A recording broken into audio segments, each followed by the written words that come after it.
Halo, perkenalkan nama saya Melem Monanganau dari Prodi. Halo, perkenalkan nama saya Melem Monanganau dari Program Studi Teknik Geologi, Fakultas Teknologi Kebumen Energi, Universitas Trisakti. Saat ini saya akan mempresentasikan mengenai resum dari mata kuliah Geofisika Eksplorasi 2.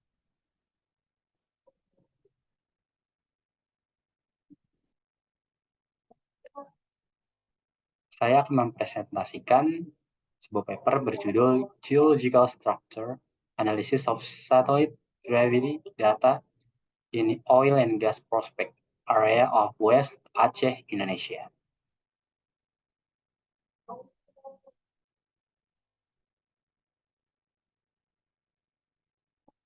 Pendahuluan.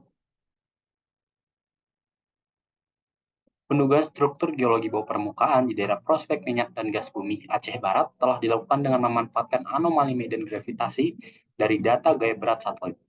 Penelitian ini bertujuan untuk menganalisis data gravitasi satelit untuk mendapatkan fitur geologi yang meliputi struktur dalam dan dangkal atau patahan di sekitar daerah prospek minyak dan gas bumi di Aceh Barat.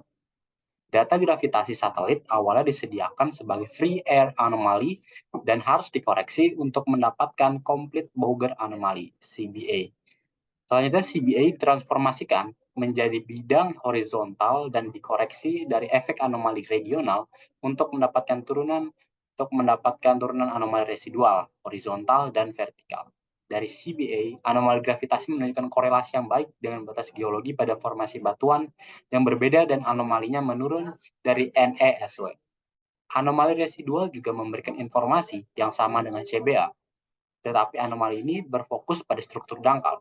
Selain itu, turunan horizontal dan turunan vertikal juga menunjukkan korelasi yang baik dengan struktur geologi atau sesar, tapi di beberapa daerah anomali yang terkait dengan struktur dalam tidak dapat dilihat di permukaan atau peta geologi. Walaupun hasilnya tidak dapat berkorelasi langsung dengan daerah prospek migas, gaya berat satelit dapat digunakan untuk mengidentifikasi anomali gaya berat dan juga patahan yang berhubungan dengan daerah anomali hidrokarbon. Indonesia memiliki keragaman cekukan geologi yang terus menawarkan potensi migas yang cukup besar. Indonesia memiliki 60 cekungan sedimen, termasuk 36 di Indonesia Barat, yang telah dieksplorasi secara menyeluruh. 14 diantaranya adalah penghasil minyak dan gas. Kutip dari Dirjen Migas 2017. Di Indonesia Timur yang belum dieksplorasi, terdapat 39 cekungan tersier dan pretersier menunjukkan kandungan hidrokarbon yang menjanjikan. Sekitar 75% eksplorasi dan produksi berlokasi di Indonesia Barat. 4 daerah penghasil minyak itu adalah Sumatera, Laut Jawa, Kalimantan Timur, dan Natuna. Daerah penghasil gas utama adalah Kalimantan Timur, Papua Barat, Sumatera Selatan, Sulawesi, dan Natuna. Kutip dari PwC 2016. Selain Indonesia memiliki cadangan minyak dan gas yang besar, permintaan energi akhir-akhir ini masih meningkat yang menyebabkan kondisi tidak seimbang antara permintaan dan produksi dan diperkirakan akan terus berlangsung selama 25 tahun dari sekarang. Dikutip dari Satyana 2013. Kondisi ini terutama disebabkan oleh beberapa gangguan teknis dan unplanned shutdown beberapa lapangan migas dan juga dipengaruhi oleh lapangan-lapangan lama yang sudah berjalan sejak tahun 1971. Sehingga aktivitas hidrokarbon seperti minyak mentah, eksplorasi harus dilakukan untuk memenuhi kebutuhan dalam negeri. Dikutip dari Karno 2012. Salah satu metode eksplorasi yang dapat digunakan adalah dengan menggunakan analisis data gravitasi satelit. Kemajuan metode ini dalam beberapa tahun terakhir telah membantu para peneliti ilmu bumi untuk mengidentifikasi dan memetakan distribusi mineral target di permukaan bumi. Selain biayanya yang murah, analisis gravitasi satelit juga sangat membantu dalam eksplorasi primer, terutama untuk mempelajari kondisi geologi di wilayah yang lebih luas dan atau terpencil. Dikutip dari Kurniawan dan Sehat 2012, Sadegi et al. 2013. Zeynalabdin et al. 2014. Aceh merupakan salah satu provinsi di Indonesia yang memiliki cadangan migas yang layak untuk dikembangkan. Dikutip dari Asrilah et al. 2016. Ada beberapa lapangan yang sudah berproduksi, yaitu Alur Rambong, Julu Rayewe, Alur Siwah, Bata, Peulalu, Tualang, Ietabewe, Kuala Langsah, dan Peutou untuk lapangan minyak. Julu Rayeu, Perlak, Tualang, dan Ietabewe untuk ladang gas dan beberapa daerah prospek yang berada di sekitar wilayah Aceh Barat di gambar 1. Bidang-bidang ini kemudian dapat digunakan sebagai referensi untuk menguji kelayakan data gravitasi satelit dengan pekerjaan lapangan terbatas untuk pemetaan geologi regional yang terletak di Aceh Barat. Ini untuk gambar dari petanya.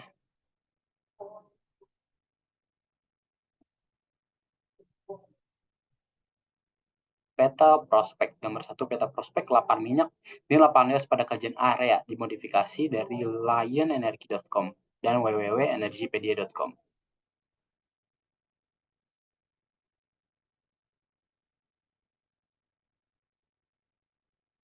Geologi regional.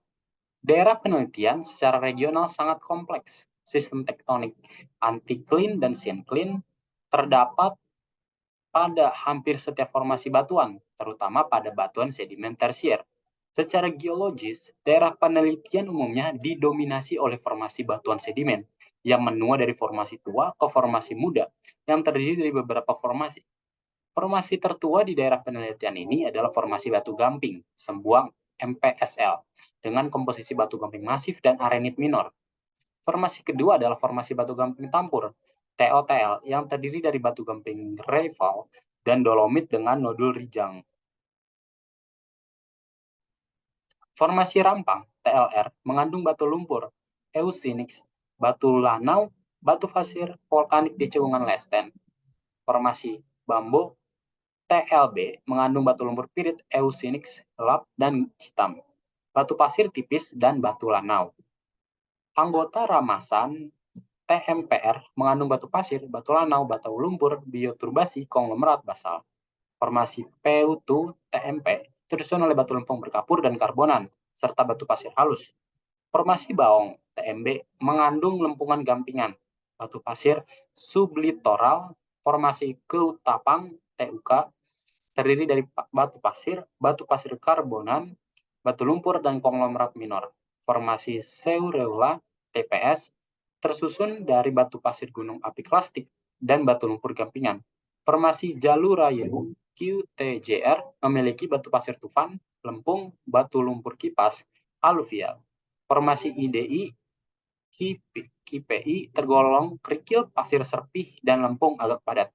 Sedangkan aluvium KH terdiri dari endapan pantai dan endapan fluvial.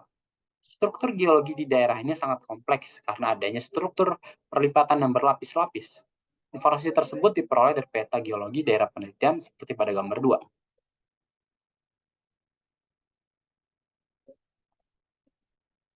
Metodologi.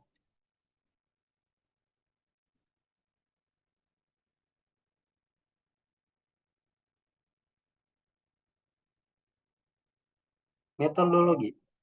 Data gravitasi satelit dengan lokasi geografis dan elevasi dapat diakses dari website http://topex.ucd sd edu CGI bin get data CGI dalam format ASCII ACZ. Resolusi spasial titik lintang dan bujur adalah 1 menit per grid yang memiliki error sekitar 0,1 mgal untuk data gravitasi dan 1 meter untuk data elevasi. Dikutip dari Smith dan Sandwell 1997, Sandwell and Smith 2009. Data gravitasi awalnya disediakan sebagai free air anomaly, VAA.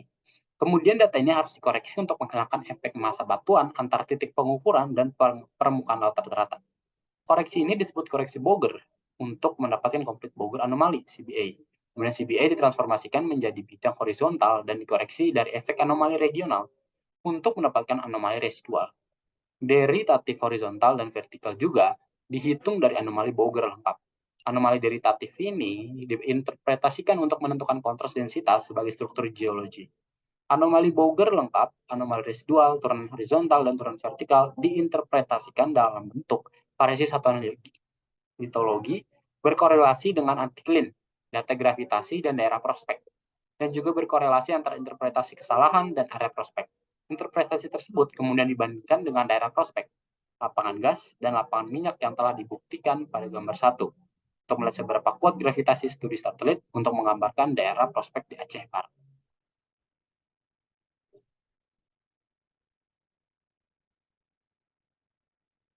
Pembahasan Scripps Institution of Oceanography, Universitas of California, San Diego, menyediakan data gravitasi satelit yang telah dikoreksi menjadi anomali udara bebas. Data ini perlu dikoreksi agar struktur geologi dapat diinterpretasikan berdasarkan CBA. Gambar 3. Secara teoritis, semakin padat batuan bawah permukaan, maka anomali gravitasinya akan semakin tinggi. Data anomali Boger lengkap diinterpretasikan secara visual, berupa batas antar formasi batuan yang memiliki densitas berbeda-beda. Ada gambar 2, kondisi geologi daerah penelitian, dimodifikasi dari Cameron et al. 1981. Untuk gambar 3 mengenai Boger anomali, dan gambar 4 residual anomali.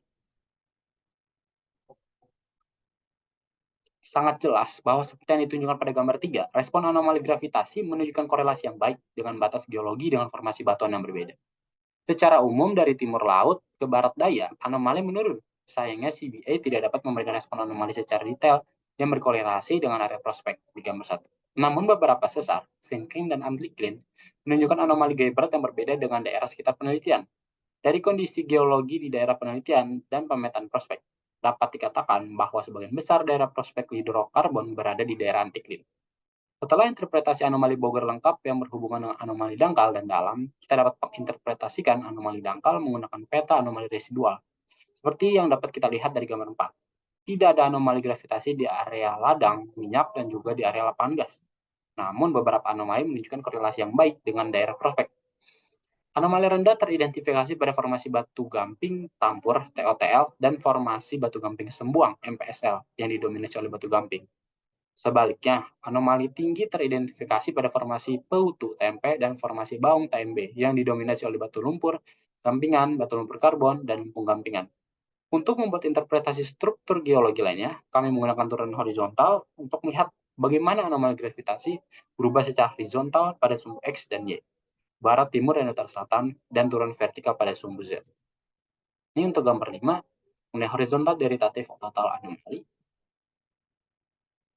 Dari horizontal derivatives anomali di gambar 5 tadi, sesar biasanya diidentifikasikan sebagai zona gravitasi rendah yang juga dapat diinterpretasikan sebagai batas geologi, meskipun terkadang anomali gravitasi menunjukkan anomali gravitasi tinggi yang bergantung pada kerapatan batuan di sekitar area survei. Sebagian besar sesar yang teridentifikasi berarah NWSE ditunjukkan dengan warna merah dan biru.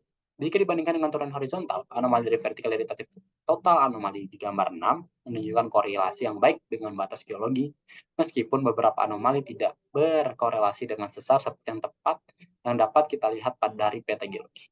Artinya, anomali tersebut berasal dari struktur dalam atau sesar yang menyebabkan anomali gravitasi rendah. Berikut adalah gambar 6 vertikal derivatives total anomali. Jadi kesimpulannya, peta anomali Boger lengkap yang dihasilkan dari data gravitasi satelit memberikan informasi pelengkap yang membantu dalam penggambaran batas antar domain batuan yang berbeda. Selain peningkatan fitur linear yang dalam, banyak kasus mewakili elemen struktur seperti patahan. Dari CBA, anomali menunjukkan korelasi yang baik dengan batas geologi dengan formasi batuan yang berbeda dan anomali menurun dari NESO. Untuk struktur dangkal, anomali residual memberikan beberapa korelasi yang baik dengan beberapa daerah prospek dan fitur geologi untuk batas litologi dan sesar di barat daya. Selain itu, turunan horizontal dan turunan vertikal juga memiliki korelasi yang baik dengan struktur geologi atau sesar, tetapi di beberapa daerah anomali terkait dengan struktur dalam tidak dapat dilihat di permukaan atau peta geologi.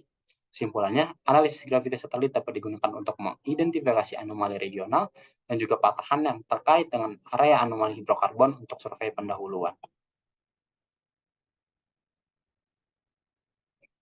Sekian presentasi dari saya. Terima kasih.